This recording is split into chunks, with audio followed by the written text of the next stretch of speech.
그래서 먼저 오늘 관찰자의 철학이라는 제목으로 강연을 하는데, 먼저 보이는 세계에 대한 관찰이라는 제목으로 몇 가지 아리스토텔레스가 했던 관찰을 소개를 하겠습니다. 자, 지난 시간 첫머리에 제가 아리스토텔레스야말로 그 진리를 탐구하는 데 있어서 앞세대의 유산이 얼마나 소중한 것인지에 대해서 누구보다도 의식했던 사람이고, 진리란 한 사람이 다 전유하는 것이 아니라 많은 사람이 공유하는 것이다 라고 하는 생각을 가졌다는 얘기를 말씀을 드렸는데, 형이상학에서도 바로 그와 비슷한 얘기를 이렇게 하고 있습니다. 우리는 우리가 공유할 수 있는 의견을 가지고 있는 사람들 뿐만 아니라 피상적으로 생각을 천명한 사람들에게도 마땅히 고마워해야 한다. 꼭 자기 하고 싶은 말, 진리라고 인정되는 말을 한 사람들 뿐만 아니라 아주 피상적으로 얘기한 사람들에게도 고마워해야 한다. 왜냐하면 이들도 뭔가 기여한 바가 있기 때문인데, 우리의 현재 상태는 그들에 앞서 연마한 결과다. 이렇게 얘기를 하고 있죠. 그래서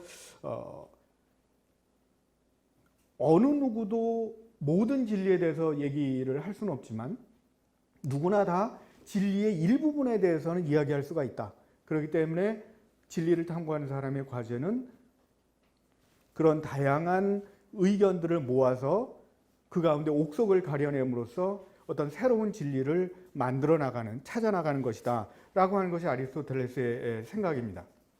이렇게 아리스토텔레스는 타인의 의견을 모으는 데 있어서 상당히 중요한 역할을 부여했고요.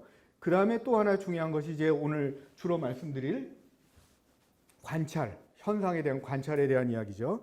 그래서 아리스토텔은 이렇게 얘기를 하는데, 이론보다 감각에 더 신뢰를 두어야 하고, 이론들이 현상들과 일치하는 것들을 제시하는 경우에는 이론들에도 신뢰를 두어야 된다. 이 말은 쉽게 말하면 말만 하지 말고 봐라 라는 얘기하고 똑같은 얘기가 될 거예요.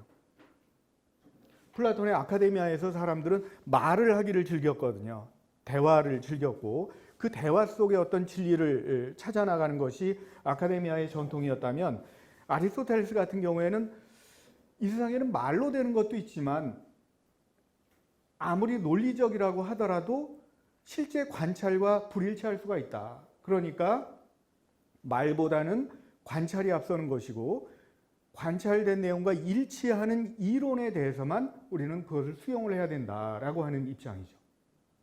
그런 점에서 아리스토텔레스는 관찰을 아주 중요시한 사람이고, 바로 이러한 관찰적인 삶, 관찰자의 삶이야말로 철학적 삶의 어떤 핵심이라고 생각을 했었던 것이죠.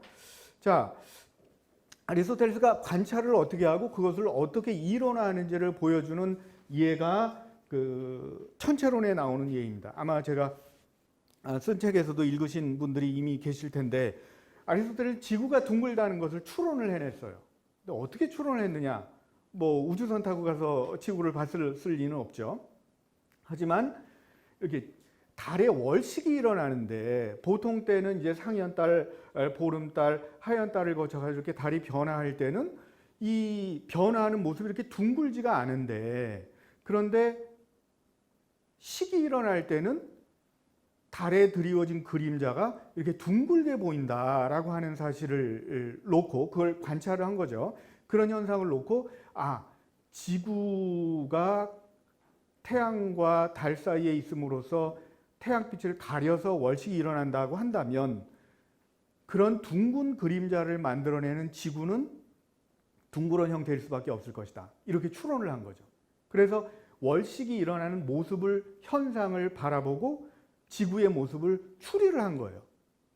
바로 이런 추리와 관찰, 이것이 바로 아리스토텔레스 철학의 핵심적인 어떤 연구 방식인데, 이런 방식으로 먼저 관찰을 출발점으로 삼고 그 관찰로부터 어떤 추리를 해내고, 그리고 그 추리가 실제 현상들과 맞는지를 계속 검토를 해가면서 이론을 구축해 나가는 것, 이것이 바로 아리스토텔레스의 연구 방법이었습니다. 이런 아리스토텔레스의 어떤 관찰자적인 태도가 가장 전형적으로 드러나 있는 게 바로 동물지예요.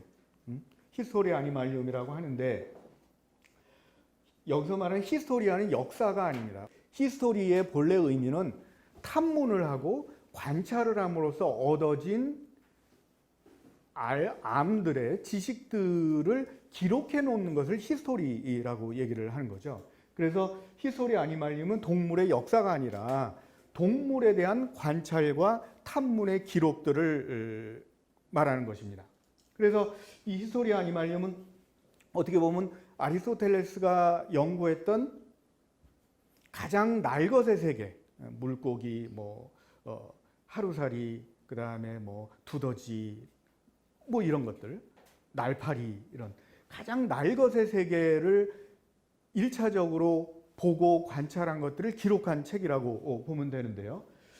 이 히스토리 아니말리움 아리스토텔레스 저술 중에 가장 분량이 많은 책 중에 하나입니다. 그래서 총 9권으로 이루어졌고 500여 종의 동물들이 기록되어 있죠. 어류 120여 종을 비롯해가지고 곤충 60여 종도 포함되어 있고, 근데 이 히스토리 아니말리움에서 아리스토텔레스 이제 동물들을 피 없는 동물과 피 있는 동물로 나누게 된단 말이에요. 지금으로 따지면 이제 척추동물과 무척추동물로 나누게 된 거죠. 그리고 이래 피 있는 동물에 어떤 동물들이 속하고 피 없는 동물들에 어떤 동물들이 속하는지, 이런 식으로 어떤 분류학적인 체계를 우리에게 서양에서 보여주는 최초의 사례라고도 얘기를 할 수가 있습니다. 이 문제에 대해서는 조금 이따가 다시 말씀을 드리겠고요. 그리고 히스토리 아니말리움에서는 분류도 있지만, 그러나 분류가 중심이 되는 것이 아니라 각 종, 각 류에 속하는 동물들의 신체의 내부 기관과 외부 기관에 대한 아주 자세한 기록들이 담겨 있습니다. 뿐만 아니라 그 동물들의 생존 방식, 행동, 습관, 이런 것들에 대해서 기록을 했고, 바로 여기서 동물들의 습관과 행동을 기록한 것에서 한 걸음 더 나아가가지고, 그럼 인간의 행동과 인간의 습관은 동물들의 행동과 어떻게 다를까? 바로 이 문제에서부터 아리스토텔레스가 얘기하는 인간적인 것에 관한 철학, 즉 윤리학이 시작이 되는 것이죠. 그런 점에서 아리스토텔레스의 윤리학은 이런 동물지의 동물의 습성과 행동에 대한 연구를 배경으로 해서만 충분히 이해가 될 수가 있는 거죠. 그런데 유감스럽게도 지금까지 아리스토텔레스 연구가 2000년 넘게 이루어졌지만, 아리스토텔레스 윤리학을 단순히 인간에 대한 연구로서만 바라봤을 뿐이지 그 배경이 되는 동물지에 대한 연구와 관련시키는 일이 거의 없었어요. 2000년 동안 연구를 했음에도 불구하고. 그래서 이제 최근에 들어서야 이제 동물지를 배경으로 해서 인간과 동물의 차이를 파악하고 인간과 동물의 습관과 행동이 어떻게 다른지를 연구하는 그런 연구가 이제 서서히 이루어지기 시작을 하고 있습니다. 그런 점에서 본다면 이제 다윈의 진화론, 진화 생물학과도 매우 밀접한 연관성을 보이게 되는 거죠. 특히 아리스토텔레스는 이제 동물의 여러 가지 신체 기관들에 대해서도 얘기를 했지만, 특히 생식과 발생에 대해서 굉장히 관심을 기울였고, 그래서 이 생식과 발생에 대해서는 별도의 생물학 저술, 동물 발생론이라는 걸 남겼죠. 자, 몇 가지 이제 관찰 사례를 소개를 해드리려고 합니다. 자, 먼저 돌고래가 나왔습니다. 제가 추천한 것도 아니고 편집부에서 이제 의견을 모아가지고 이런 이 표지를 썼는데, 이게 이제 크레타 섬의 크노소스 궁전에 그려져 있는 이제 벽화를 표지로 삼았는데, 제가 이 책에서 30페이지를 아리스토텔레스는 동물을 연구했다라고 쓰는 것보다 이 표지 하나로서 독자들에게 설득할 수 있는 것이 훨씬 더 많은 것 같아요. 그래서 이제 돌고래한 기록들을 한 가지 소개를 해드리면, 아리스토텔레스는 좀 전에 말씀드렸듯이 생식과 발생에 대해서 굉장히 큰 관심을 기울였고, 동물들 가운데는 새끼를 낳는 것과 그 다음에 알을 낳는 것이 있다는 것도 알았고, 그리고 난태생에 대해서도 알았어요. 태생과 난태생에 대해서도 알았죠. 뱃속에서 알이 있다가 그 알에서 영양분을 공급받아 가지고 뱃속에서 나올 때는 새끼로 태어나는 거, 난태생 개념에 대해서도 알고 있었기 때문에 아리스토텔레스는 이렇게 동물들을 태생이냐 난태생이냐 난생이냐 이렇게 구분을 하면서, 이제 여기서도 보시면 알겠지만 사람, 말, 물개를 비롯해서 털이 있는 다른 동물들이 태생에 해당이 되고, 그리고 바다 동물들 가운데 돌고래를 비롯한 고래와 이른바 영고로류, 상어, 가오리, 이런 것들이 이제 새끼로 태어난다. 물론 새끼로 태어난 것 가운데는 태생도 있고 난태생도 있겠죠. 돌고래나 고래 같은 경우에는 이제 태생이란 말이에요. 그러면서 이제 기관, 기도에 대해서도 기술을 하면서 돌고래는 등줄기를 따라 기관을 가지고 있는 반면에 고래는 이마에 기관을 가지고 있어서 이마에서 숨을 쉰다. 이런 얘기도 있고, 주로 이제 어부들의 이야기를 듣고 그것을 기록을 하고 또 다른 어부들의 이야기하고 비교를 해가지고 검토를 하고 이래가지고 이제 동물지에 수많은 기록들을 남긴 겁니다. 그 다음에 가장 아리스토텔레스가 남긴 기록 중에 센세이셔널한 것은 바로 새끼를 낳는 상어에 대한 이야기죠. 매끈한 돈발상어라고 하는데 상어가 새끼를 낳는 건 누구나 다 그 당시에도 많은 어부들이 알고 있었을 거예요. 그런데 상어 가운데도 난태생 상어가 있고 태생 상어가 있는데 많은 사람들은 2200년 동안 상어는 난태생이라고 생각을 했어요. 즉 배에서 알이 생기고 그 알에 영양분을 공급받아 가지고 새끼가 밖으로 나올 때는 이제 완전한 성체의 모습으로 밖으로 나온다 이렇게 생각을 했었는데 아리스토텔레스가 관찰한 것 가운데 매끈한 돈발상어의 경우에는 그런 식으로 알에서 영양을 공급받아 가지고 새끼가 나오는 것이 아니라 모체에 태반이 생기는 거죠. 그 태반이 있고 거기 탯줄을 통해서 영양분을 공급받기 때문에 이것은 완전한 태생입니다. 포유동물이라고 볼 수가 있죠. 그런 점에서 아리스토텔레스가 여기서 그리고 있는 것이 바로 기술하고 있는 것이 이런 그림으로 그려졌는데 이렇게 탯줄이 이어져 있다는 거예요. 태반에 탯줄이 이어져 있고 아리스토텔레스의 기술에 따르면 긴 탯줄이 자궁 아래쪽에 붙어 있는데 마치 떡잎에 붙은 것처럼 간이 있는 태아의 중심부로 이어진다. 여기서 영양을 공급받아 가지고 이제 모체에서 밖으로 나온다라고 얘기를 했던 것이죠. 이러한 새끼를 낳는 상어에 대한 이야기는 요하네스 뮬러라고 하는 독일 연구자가 1842년에 실제로 이 문제에 대해서 확실하게 얘기하기 전까지는 몇몇 사람밖에는 모르고 있어요. 세상에 알려진 것은 그러니까 아리스토텔레스가 죽은 뒤 2300년 뒤의 일이죠. 또 이거는 이제 실로루스 아리스토텔리스라고 하는 물고기예요. 맥인데 여기 이제 수염이 달렸어요. 맥인데 왜 이 이름에는 아리스토텔레스라고 하는 이름이 붙었을까 하면 아리스토텔레스가 바로 이 물고기에 대해서 이런 기술을 남겼기 때문입니다. 가장 많은 알을 낳는 곳에서 수컷이 알을 지키고 암컷은 알을 낳은 뒤 자리를 떠난다. 이제 암컷과 수컷의 역할이 바뀌어 있는 메기가 있다라고 하는 기록을 남겼고 바로 이 기록을 후대 사람들이 19세기 말에 확인을 한 결과 진짜 이런 메기가 있네. 그래서 실로루스 아리스토텔레스의 메기라는 이름을 붙인 거죠. 또 이건 이제 내부 기관에 대한 기술입니다. 이제 아리스토텔레스는 동물지를 썼을 뿐만 아니라 동물지에서 기술된 동물의 부분들에 대한 그림도 만들었어요. 해부도도 만들었죠. 근데 그 해부도는 아직까지 전해지지는 않는데 아리스토텔레스가 동물지에서 기록한 것을 보면 해부도에 어디를 봐라라고 하는 기록도 있고 그리고 기술을 하면서 A는 어디고 B는 어디고 이런 식의 기술을 해놨어요. 그러니까 그것이 이제 해부도와 같이 동물지가 기록되었다는 증거가 되는 것이죠. 그래서 보시면 이제 이게 그 갑오징어의 이제 외관을 각각 부분들을 그린 거고요. 그 다음에 이제 이건 갑오징어가 알에서 어떻게 생기는가를 보여주는 겁니다. A는 알이 커서 이제 초기 단계고 이거는 이제 B의 경우에는 그 뒤에 아주 발달이 단계인데 알이 점점 작아지면서 영양분을 공급받아서 눈이 생기고 이제 몸체가 생기는 이런 그림들도 아리스토텔레스는 그려서 이런 해부도를 이용해 가지고 동물들에 대한 기술을 했다라는 걸 우리가 알 수가 있습니다. 그런 점에서 아리스토텔레스는 정말 지금 우리가 생각해 볼 때는 보통 사람이 갖고 있는 눈에 100개의 눈을 가지고 있었던 것 같아요. 현미경도 없었고 만원경도 없었고 카메라도 없었을 때 어떻게 그렇게 동물들의 외부 기관과 내부 기관을 그렇게 자세하게 관찰할 수 있었는지 정말 놀라움을 자아낼 지경이라고 말을 할 수가 있죠. 자, 이렇게 아리스토텔레스는 이제 자연 세계를 관찰했어요. 천체도 관찰을 하고 이제 동물들, 생물들을 관찰을 했고 더 나아가서 아리스토텔레스가 관찰한 것은 뭐냐면 인간들의 역사죠. 인간들이 도대체 어떻게 사는가? 한 나라가 어떻게 생겨났고 그 나라의 역사가 어떻게 유지가 됐고 이런 것들을 관찰하고 기록한 다음에 이것들을 이론화한 것이 바로 아리스토텔레스의 정치학이다라고 얘기를 할 수가 있습니다. 그래서 아리스토텔레스의 정치학이 어떻게 2400년 전에 철학자가 기록한 정치학이 오늘날 우리 시대에도 그렇게 많이 읽혀질 수가 있는가? 그것은 엄격한 데이터와 기록에 기반을 둔 연구였기 때문에 그렇다라고 얘기를 할 수가 있죠.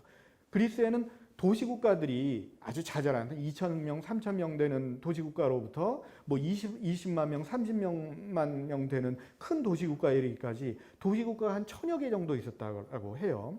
근데 아리스토텔레스는 그 중에서 158개 도시국가들의 역사를 쭉 기록을 했습니다. 그리고 그 관찰된 내용을 토대로 삼아서 정치학을 기술을 한 거죠. 그래서 정치학에 나오는 이야기들은 상당히 추상적인 이론인 것 같지만 실제로 그 추상적인 이론이 머릿속으로 만들어진 이론이 아니라 구체적인 데이터에 기반을 둔 이론이기 때문에 그만큼 생명력이 있을 수가 있다는 거죠. 도대체 어떻게 역사가 바뀌는지, 도대체 한 나라에서 변혁이 어떻게 일어나는지, 또는 변혁을 막기 위해서는 어떤 일을 해야 되는지 이런 얘기들도 다 있어요. 실제로 아리스토텔레스 정치학을 보면 마키아벨리적인 주장도 있어요. 한 나라의 군주가 변혁을 막기 위해서는 어떻게 해야 되나 이런 거에 대한 전략적인 조언도 담겨 있습니다. 이런 것들이 다 아리스토텔레스의 어떤 실증적인 연구에 기초를 두고 있는 건데 이런 기록들은 다 사라져 버렸어요. 사라져 버렸다가 1880년대에 우연히 이집트 사막에서 이런 파피루스가 발견이 됐습니다. 이게 발견된 파피루스의 모습인데 그 파피루스에는 다행히 가장 중요한 도시국가였던 아테네의 정체의 역사적인 기록이 담겨 있습니다. 그래서 이제 연구자들은 여기에 담겨 있는 아리스토텔의 실증적 기록과 정치학의 내용을 비교해서 연구할 수가 있었던 것이죠. 그래서 저도 아리스토텔레스에 대한 책을 쓰면서 이 바로 아테네의 정치 체제에 대한 글들을 많이 참고로 할 수가 있었습니다. 바로 그래야지만 이제 구체적인 이야기를 할 수 있기 때문이죠. 그 다음에 또 아리스토텔레스가 관찰한 중요한 영역이 있어요. 어떤 것이 더 중요한 영역일까요? 지금까지 했던 자연에 대한 관찰, 역사에 대한 관찰보다 더 중요한 관찰이라고 하면 뭘까요? 인간에 대한 관찰. 인간의 뭐에 대한 관찰일까요? 인간의 마음에 대한 관찰입니다. 몸에 대한 관찰은 동물지 같은 데서 다 해요. 인간을 기준으로 해가지고 인간 몸의 어떠한 부분들이 어떻게 생겼고 이러한 부분들이 다른 종의 동물들에게서는 어떤 형태를 가지고 있는지를 다 기술을 했는데 인간의 마음에 대한 기술은 또 아리스토텔레스가 일가견을 가지고 이루어냈죠. 그러니까 아리스토텔레스는 어떤 외부적인 것들을 관찰을 하면서 또 어떤 격변의 시대를 살아가면서 행동을 하면서 이론적인 관찰을 하면서 이론적인 관찰을 할 때 나의 마음속에서 무슨 일이 일어나는지 위기 상황에서는 도대체 나의 마음속에서 무슨 일이 일어나는지 사람들이 연설을 들을 때는 그 연설을 듣는 사람들 마음속에서는 감정의 동요가 어떻게 일어나는지 이런 것들을 다 관찰하고 기록을 했던 것이죠. 그래서 아리스토텔레스는 그 영혼론이라고 하는 지금으로 따지면 심리학적인 책이라고 얘기를 할 수가 있어요. psyche라고 하는 것이 인간의 마음, 생명 이런 것들을 가리키거든요. 그래서 여기서 얘기하기를 현상적으로 분명하지만 명백하지 않은 것들로부터 즉 우리가 보기에는 뚜렷해 보이는데 이론화할 수 없는 것, 왜 그런 일이 일어나는지 모르는 것들로부터 명백하고 이론적으로 더 잘 알 수 있는 것이 출현하기 때문에 즉 구체적인 자료들을 관찰을 하고 그것으로부터 설명을 할 수가 있을 때 이제 그 현상에 대한 명백함이 출현하게 되는 거죠. 다시 이런 방식으로 영혼의 문제에 접근해 보자 이렇게 얘기를 시작을 하면서 이제 인간의 마음속에서 일어나는 동물들과 다른 점을 관찰을 해냈는데 그게 뭘까요? 바로 인간은 모두 셜록 홈즈다 라고 하는 것을 관찰을 해냈죠. 아리스토텔은 이렇게 얘기를 합니다. 동물들 가운데 오직 인간만이 숙고할 수가 있다. 여기서 말하는 숙고는 미래를 계획하는 일입니다. 인간만이 미래를 계획할 수가 있다. 또 많은 동물들이 기억과 학습에 참여하지만 인간 이외의 어떤 동물도 상기하는 능력이 없다라고 얘기를 합니다. 분명히 나이팅게일이 양부모의 소리를 듣고 그 소리를 똑같이 내는 것은 기억과 학습의 결과인데, 아리스토텔레스는 동물들도 기억은 하지만 상기하는 능력은 없다 이렇게 얘기를 합니다. 도대체 기억하고 상기의 차이가 뭘까요? 잊어버렸던 걸 다시 기억해내는. 그렇죠. 잊어버렸던 걸 다시 기억해내는 것이 상기인데, 더 정확하게 얘기를 한다면 의식적인 노력을 통해서 기억해내는 거예요. 혹시 여러분들 가운데 뭐 신혼여행 갔을 때 첫날이 어땠고 돌아올 때 부모님들을 위해서 무슨 선물을 샀는지를 한번 기억을 해보세요. 그러면 여러분들 머릿속에 지금 막 작동을 하기 시작할 거예요. 도대체 몇째 날 무슨 선물을 누구에게 샀지? 이러면서 막 이제 그 추론을 하게 된단 말이에요. 그런 식으로 과거의 경험을 다시 소환해내는 것은 인간만이 할 수 있는 일이다라고 얘기를 했던 것이죠. 그래서 하는 얘기가 상기는 일종의 추론과 같은 성질이 있다. 즉 하나의 단서를 가지고 계속해서 이거였나 저거였나 그렇게 계속 물어가면서 과거를 소환하게 되는 것이고, 그런 점에서 그것은 일종의 탐구다. 발견으로 이어지는 일종의 탐구다라고 얘기를 하면서, 숙고작용의 경우에도, 미래를 계획하는 경우에도 우리는 똑같이 추론을 통한 숙고를 한다라고 얘기를 하죠.